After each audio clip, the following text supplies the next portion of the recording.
Okay, this is like an hour, maybe two.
You see the bubbling going on?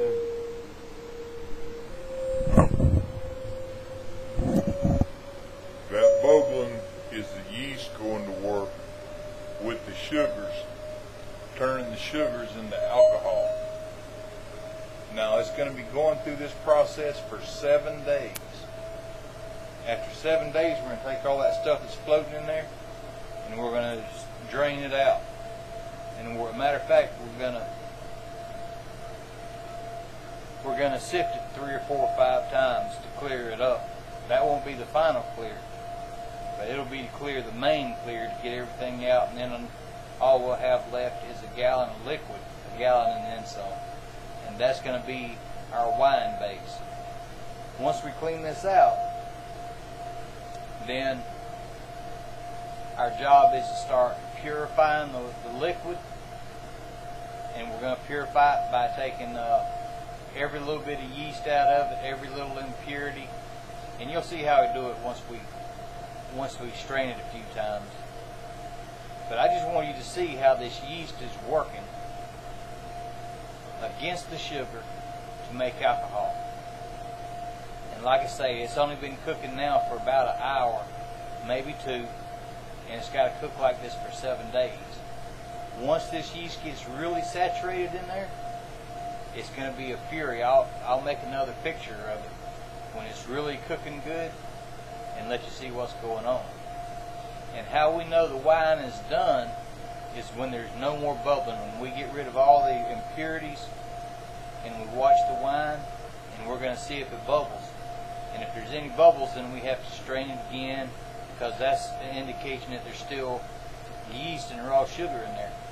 And to have our wine, we ain't really all that worried about the raw sugar, but we're worried about that yeast. We've got to get every bit of yeast in there.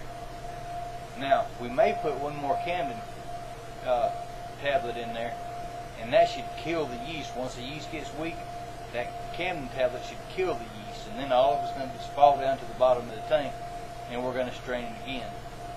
But I just want you to see what this fermenting wine looks like while it's fermenting.